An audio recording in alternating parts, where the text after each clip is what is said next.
السلام علیکم جی۔ ناول عرض حال مسترد کی یہ 11ویں قسط ہے۔ فون ٹوٹ گیا ہے، دوسرا خرید لاؤ۔ اپنے آفس کے سمجھاتے کزین کے کیوبیکل کے سامنے سے گزرتے کریڈٹ کارڈ اس کے ڈیسک پر رکھ کر وہ آگے بڑھ گیا۔ صبح اسٹول پر چڑھ کر کچن کا فیوز ہوا بلب بدلتے سب شکن کے بھاری بھرکم وجود کے نازک سے اسٹول سے الجھنے پر ٹارچ کے طور پر استعمال ہونے والا فون ہاتھ سے گر کر وفات پا چکا تھا۔ آفس میں داخل ہوتے زینا کو 5 منٹ کا ہاتھ سے اشارہ کرتا لیپ ٹاپ کھول گیا۔ چند آرٹیکلز فارورڈ کرنے تھے۔ زینا اس کا انتظار کرتے ہوئے اس کے دفتر کی ترتیب جوڑ رہی تھی۔ اس کے بنائے مجسموں کے کونوں میں دھول سی جمی تھی جسے ٹشو گیلا کر کے احتیاط سے صاف کیا۔ ایگزیبیشن شام 5 بجے تک چلنا تھی، سو اسے کوئی جلدی نہیں تھی۔ آج ان دونوں کا ساتھ ایک آرٹ ایگزیبیشن میں جانے کا پلان تھا۔ پچھلے کچھ وقت سے زینا کو وہ وقت نہیں دے پایا تھا، سو کل اسے خود ہی کچھ پلان کرنے کا کہا۔ وہ تو جیسے تیار ہی بیٹھی تھی، فوراً اس ایگزیبیشن کا پوسٹر فارورڈ کیا۔ کیسا فون چاہیے آپ کو؟ ماڈل وغیرہ اور بجٹ؟ گزین جاری کیے گئے حکم کی تفصیل لینے دروازہ کھول کر اندر داخل ہوا۔ اچھا چل جائے، زیادہ سال، بیٹری لائف اچھی ہو، اسٹوریج ہو اور لیگ نہ کرے، بس۔ اور بس یہی؟ فون لوگ کتنا چھان پھٹک کر لیتے تھے۔ اس کا باس ہر موقع پر بتاتا تھا کہ ہاں میں عجیب ہوں، اور ہاں مضبوط ہو، گر کر اب والے کی طرح مر نہ جائے۔ ایک اور نکتہ یاد آیا، بھائی آپ 4 سال سے استعمال کر رہے تھے، فون بیچارے کا قصور نہیں تھا۔ حسینہ نے اسے روز اول سے یہی فون استعمال کرتے دیکھا تھا۔ ہاں قصور تو چچا کے اس بلے کا تھا۔ اگر وہ جانور نہ ہوتا تو میں اس پر سنجیدگی سے اٹیمپٹ ٹو مرڈر کا کیس کرنے کا سوچتا۔ مجھے پورا یقین ہے وہ جب مجھے یک ٹک گھورا ہوتا ہے نا، تب میرے قتل کے منصوبے بنا رہا ہوتا ہے۔ کچھ چڑ کر کہا۔ سینہ ہنسی۔ بجٹ؟ پرانے والے سے ایک ماڈل نیا لے آنا، جتنے میں آتا ہے۔ اس کے باس بھی نہ، کمپنی نے اس رینج کے فون بنانے کب کے ترک کر دیے تھے۔ وہ واپس مڑ گیا کہ رہبر سے کوئی مدد نہیں ملنے والی۔ پرسوں سے سیمسٹر بریک ہے نا تمہاری؟ پھر کچھ دن ملتان چلیں گے۔ تصدیق کرتا لیپ ٹاپ کا لڈ بند کرتا وہ کرسی سے کوٹ اٹھاتے کہہ رہا تھا۔ واقعی؟ مجھے کل ہی بانو کہہ رہی تھی آنے کا، آپ مہرزاد کو دیکھنے جا رہے ہیں۔ دیکھنے؟ اس نے کوٹ پہنتے بہت الجھ کر زینا کو دیکھا۔ وہ اس کا ایکسیڈنٹ، ہاتھ فریکچر ہوا نا، آپ کو نہیں پتا؟ بتاتے بتاتے جیسے احساس ہوا۔ کیسے ایکسیڈنٹ؟ یا اللہ! وہ گھبرایا تھا۔ بائک؟ گاڑی کی چابی اٹھاتے وہ دروازے کی سمت تیز قدموں سے بڑھتے اچانک رکا، جیسے ہوش آیا۔ زینا یہ ایگزیبیشن تم کسی اور کے ساتھ چلی جاؤ گی؟ I am sorry. پریشان حال سی بے بس معذرت ہی کر سکتا تھا وہ اس وقت۔ بھائی مہرزاد ٹھیک ہے، آپ فکر نہیں کریں، آپ جائیں۔ وہ سمجھتی تھی کیا زیادہ ضروری ہے، مسکرا کر رہبر کو تسلی دی تھی۔ تم کس کے ساتھ جاؤ گی؟ فکر تو یہ بھی تھی وہ کتنی پرجوش تھی اس ایگزیبیشن کے لیے۔ آنی نے تو کورٹ جانا تھا آج، اتبا کی کمپیوٹر کلاسز۔ اپنے آپشنز پر غور کرتے شیشے کے دروازے کے پار اپنے کیوبیکل میں بیٹھے گزین پر نظر پڑی۔ وہ مسکرائی، یہ ایک اچھی آؤٹنگ ہو سکتی تھی۔ آپ جا رہے ہیں تو گزین تو فری ہی ہوگا نا اب؟ اس کے سوال کا اثبات سر ہلا کر جواب دیتے اسے اپنے ساتھ آنے کا اشارہ کیا۔ زینا کے ساتھ جاؤ، اور خبردار جو اسے پیچھے اسکوٹر پر بٹھایا تو ایک پہلے ہاتھ توڑوا کر بیٹھ گیا۔ باہر آ کر لمحے بھر رک کر ایک حکم گزین کو دیا اور دوسرا زینا کو، اور تیسرا جملہ بڑبڑاہٹ سے زیادہ نہیں تھا۔ کہاں جانا ہے؟ اسکوٹر والی بات کہیں زینا کو گئی تھی پر لگی اسے زیادہ تھی۔ آرٹس کونسل، بہت سی انٹرسٹنگ ایگزیبیشن ہو رہی ہیں وہاں، پرجوش سے انداز میں اسے بتایا، جیسے وہ بھی یہ سن کر اتنا ہی خوش ہوگا۔ مجھے ان سب میں کبھی کوئی خاص دلچسپی نہیں رہی۔ وہ نہیں گیا تھا پہلے کبھی ایسی کسی جگہ، اور نہ اسے سمجھ آتا تھا یہ سب، پر بات پوری سنی کہاں گئی۔ کوئی بات نہیں، بھائی کہہ کر گئے ہیں نا تو پارٹ آف یور جاب سمجھ کر جاؤ، میں رائڈ بک کر رہی ہوں۔ فون پر گاڑی بک کرتے اس نے گزین کا انکار سنا ہی نہیں تھا۔ اب لفٹ کی طرف جاتے وہ اسے فنکار سے متعلق ایسی معلومات دے رہی تھی جس سے اگلے کو ذرا برابر بھی دلچسپی نہیں تھی۔ ہاتھ میں موجود فون میں مہرزاد کی چیٹ میں اس کا بھیجا ایک سطری میسج اس کے سبجیکٹ سے متعلق ڈھیروں لنکس کے درمیان کہیں بنا دیکھے ہی دب گیا تھا، جو کہہ رہا تھا میرے ہاتھ کے متعلق بھائی کو مت بتانا، وہ خواہ پریشان ہوں گے۔ پی این سی اے کی وسیع گیلری میں وہ ایک تصویر کے سامنے کھڑی تھی، بنانے والے کے فن سے ازحد متاثر سی۔ یہ پینٹنگ کتنی انٹرسٹنگ ہے، اس عورت کی آنکھیں، تمہیں کیسی لگی؟ ساتھ موجود گزین کو مخاطب کیا، جو لگا بندھا سا تصویروں کے بجائے یہاں وہاں دیکھ رہا تھا۔ چہرے پہ خفگی کچھ اتنی بھی پوشیدہ نہیں تھی۔ تصاویر کی آنکھیں دیکھنا is not part of my job, tikka سا جواب دیا۔ دراصل اس کے الفاظ لٹائے۔ تمہیں کیا ہوا اب؟ زینہ کی محویت ٹوٹی، وہ نفی میں سر جھٹکتا سفاری جیکٹ کی جیبوں میں ہاتھ پھنسائے رخ دوسری طرف موڑ گیا۔ چلو بتاؤ، کیوں منہ بنایا ہوا ہے؟ ورنہ میں نہیں ہلوں گی یہاں سے، اور نہ تمہیں اپنا موڈ اور پلان خراب کرنے دوں گی۔ میں 15 دن سے انتظار کر رہی تھی اس ایگزیبیشن کا، بھائی سے خاص کہہ کر پاس منگوائے تھے۔ وہ گھوم کر اس کے مقابل آئی۔ بھائی سے کہہ کر پاس بھی آ گئے، اور میں بھی۔ میں اور ان پاسز میں کوئی فرق ہے یا نہیں؟ اچانک سے ہی سارا غصہ اود آیا۔ زینہ حیران ہوئی گزین کے اس رد عمل پر۔ تم خود آ کر بھی مجھے ساتھ چلنے کا کہہ سکتی تھی۔ یہ باس سے کہہ کر حکم نامہ جاری کروانے کا کیا مطلب ہوا؟ کیا ہم دوست؟ وہ اس وجہ سے خفا تھا؟ 2 لمحے حیران رہ کر تیسرے لمحے وہ کہکا لگا کر ہنس پڑی۔ گزین نے اسے الجھ کر دیکھا۔ You wanted me to formally ask you out؟ ہنسی کے وقفوں کے دوران تصدیق چاہی۔ آس پاس کے لوگوں نے گیلری کے بیچ کھڑے ان دونوں کو رخ موڑ کر دیکھا۔ گزین خفت کا شکار ہوا۔ Ask her out? استغفر اللہ، اس کی 10 نسوں میں کسی نے کسی کو فارملی آسک آؤٹ نہیں کیا ہوگا۔ ایسا میں نے کب؟ وہ گڑبڑایا تھا، غصہ بھاپ بن کر غائب ہوا۔ مطلب تو یہی؟ وہ اب بھی ہنس رہی تھی۔ تم چاہتے ہو تو اس کے بعد ہم جہاں کافی پینے جائیں گے وہاں کے لیے میں تمہیں فارملی۔ لوگ اب بھی انہیں دیکھ رہے تھے، کچھ مسکرا کر، کچھ شور کرنے پر بیزاری سے۔ شلوار قمیض اور چوٹ میں کھڑا روایتی سا خفت زدہ وہ لڑکا، اور اس کے سامنے سر پیچھے کو گرا کر ہنستی اونچی پونی میں جینز اور کرتی میں کھڑی غیر روایتی سی وہ لڑکی۔ وہ دیکھو، اس پینٹنگ کی آنکھیں بھی اتنی ہی انٹرسٹنگ ہیں۔ لوگوں کی توجہ ہٹانے کو اس نے زینہ کا دھیان دوبارہ ویسے ہی کسی پینٹنگ کی جانب مبذول کروانا چاہا۔ وہ باس سے حکم سنتا ہی اچھا تھا، دوبارہ ایسے شکوے وہ مر کر بھی نہیں کرنے والا تھا۔ وہ بظاہر ہو گئی تھی تصویر کی جانب متوجہ، پر مقابل کی ٹانگ کھینچتی دبی دبی سی ہنسی چہرے پر اب بھی موجود تھی۔ زینہ، واز اٹ ہوئی؟ Okay sorry. زینہ نے سرنڈر کے انداز میں ہاتھ کھڑے کرتے خود کو باز رکھنے پر حامی بھری۔ یہ اس تصویر کا سارا کلر پیلٹ دیکھو، یہ کتنے ٹیلنٹڈ لوگ ہوتے ہیں۔ وہ واقعی دوبارہ تصویر کی جانب متوجہ ہو گئی تھی۔ اس بار گزین بھی سب اتنی ہی توجہ سے دیکھ رہا تھا۔ ابھی عشاء نہیں ہوئی تھی۔ وہ تینوں کھانے کی میز کے گرد موجود تھے۔ ایک طرف حلیم، جو برابر بیٹھے مہرزاد کو نوالے بنا کر کھلا رہی تھی، اس کے ہر طرح کے اصرار کے باوجود کہ وہ الٹے ہاتھ سے کھا لے گا۔ دوسری طرف مہربانو بیٹھی تھی، ماں اور بھائی کے لاڈ ملاحظہ کرتے کھانا کھاتی ہوئی۔ سربراہی کرسی خالی تھی، منتظر سی۔ بھاؤ، وہ صاحب آئے ہیں، گیٹ کھولنے کا کہہ رہے ہیں۔ چوکیدار کچھ مؤدب سا دروازے میں رکتا مہرزاد سے مخاطب ہوا۔ کون ہے؟ مڑ کر سعید سے پوچھا۔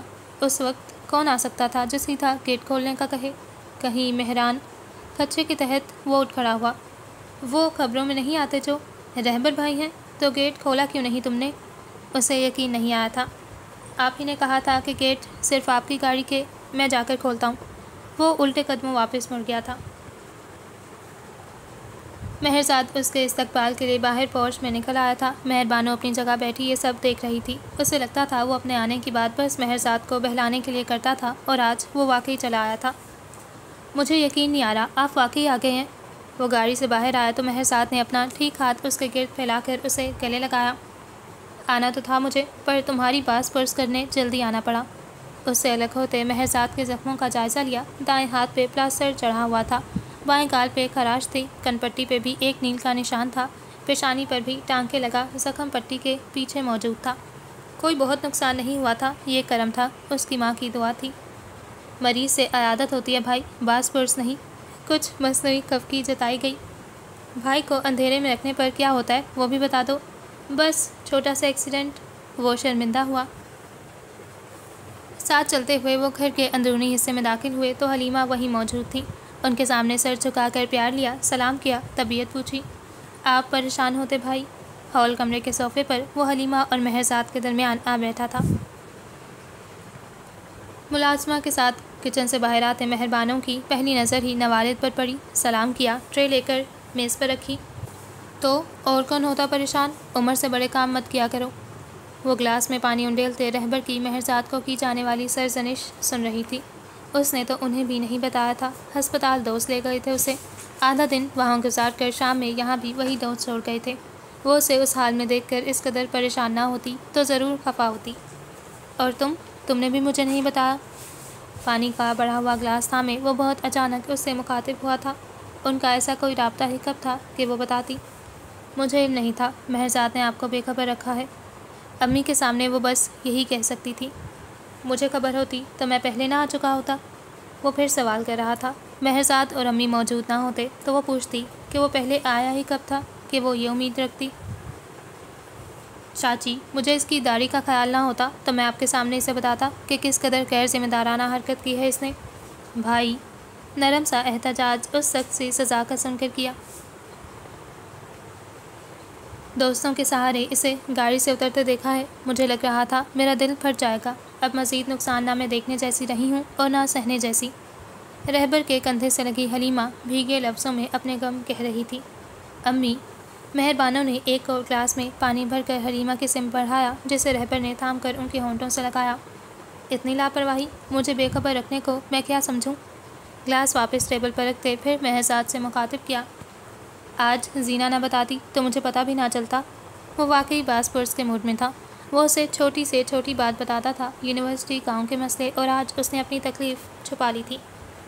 بھائی، کوئی بڑی بات ہوتی تو میں آپ ہی کو بتاتا، بس چھوٹا سا مسئلہ تھا تو مجھے لگا میں خود سنبھال۔ I am sorry. وہ وضاحت دیتے دیتے معافی مانگ گیا۔ جو بھی تھا، رہبر کو برا لگا تھا، غلطی اس کی تھی۔ مہران والے مسئلے کو اس طرح ختم کرنے پہ وہ پہلے ہی احسان مند تھا۔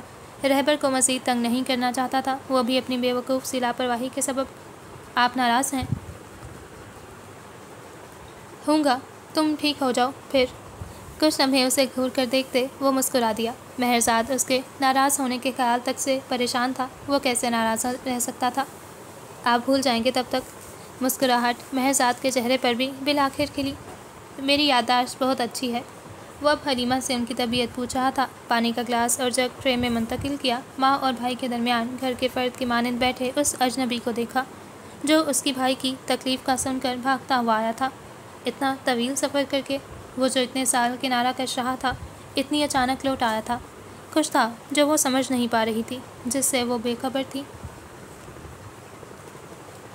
ہفتے کا آخر تھا۔ سب کے ساتھ ناشتہ کر کے مہرزاد کے ساتھ بہت سا وقت بیٹھ کر اب دوپہر 11 بجے کے قریب وہ اس کا فون لیے باہر صحن میں نکل آیا تھا۔ اسلام آباد رابطہ کرنا تھا۔ اپنے کپڑے وہ لایا نہیں تھا، سو اس وقت مہرزاد کے سیاہ شلوار قمیص میں ملبوس تھا۔ سرمد سے بات کر کے فون کان سے ہٹایا تو باغیچے کی ایک طرف بنی کیاری کے پاس مہر بانو بیٹھی نظر آئی، سیاہ چادر اوڑھے، چہرہ جھکائے، مگن سی۔ کھرپی سے گوٹی کرتی، کسی قدیم منظر کی یاد دلاتی ہوئی۔ کتنا ڈھیر وقت گزر گیا تھا اس ایک منظر کو گزرے ہوئے۔ اسلام آباد وہ رہ کر گئی تھی تو اپنے زیر استعمال کمرے کی گیلری میں گملے چھوڑ گئی تھی۔ قدم بنا سوچے اس کی طرف بڑھے تھے کہ مزید ان کے درمیان یہ برف کی دیوار اب کھڑی نہیں رہ سکتی تھی۔ اسے پگھلانے کو پہل اسے ہی کرنی تھی۔ کون سے بیج ہیں یہ؟ پنجوں کے بل اس کے قریب بیٹھتے کیا کیا جانے والا سوال اس کے مشغلے میں دلچسپی ظاہر کرتا تھا۔ ہاتھوں کی حرکت ساکت ہوئی۔ اس کا یوں آ کر بیٹھنا اسے بھی اسی قدیم منظر میں کھینچ کر لے گیا۔ سورج مکھی کے نہیں ہے، سنجیدگی سے کہتے پہلو بچایا۔ وہ لاجواب ہوا۔ یہ لڑکی اسے لاجواب کر دیا کرتی تھی۔ پچھلی ملاقات کو گزرے ابھی بہت سارے دن کہاں ہوئے تھے؟ مجھے بات کرنی ہے، بے اختیار کہتے اسے خود حیران ہوا۔ پہلا قدم یہ نہیں ہونا تھا۔ پہلا قدم تو… میں سن رہی ہوں۔ ہاتھوں کی حرکت بحال ہو چکی تھی، چہرہ سنجیدہ تھا۔ وہ وہاں سے اٹھ کر رہبر کو یہ تاثر نہیں دینا چاہتی تھی کہ اس کی موجودگی اس پر اثر انداز ہوتی ہے۔ سیاہ رنگ میں ملبوس سبز باغیچے کی کیاری کے قریب بیٹھے وہ دو نفوس کسی قدیم تصویر کا حصہ لگتے تھے۔ تم نے کہا تھا تمہاری کہانی کا ولن میں ہوں۔ وہاں ایک کھرپی اور بھی موجود تھی جو رہبر نے اٹھا لی۔ میں نے کہا تھا میری کہانی کا ولن مہران نہیں ہے، تصحیح کی، اپنے الفاظ بھولے نہیں تھے اسے۔ تم ٹھیک کہہ رہی تھی شاید۔ مٹی میں ہلکے ہاتھوں سے ضربیں لگاتے اس کا اضطراب عیاں ہو رہا تھا۔ شاید، آخری لفظ دہرایا۔ کسی موسمی بیل کے بیجوں کا پیکٹ کھولا کہ بعض چیزیں زندگی میں ہمارے اقرار کی محتاج نہیں ہوتیں۔ بھولے تو رہبر کو بھی نہ تھے اس کے الفاظ۔ پیکٹ کھولتا ہاتھ تھما۔ میں یہاں وہ عہد نبھانے آیا ہوں جو میں نے کبھی نہیں کیا تھا۔ اگلے جملے پر اس نے چونک کر اسے دیکھا۔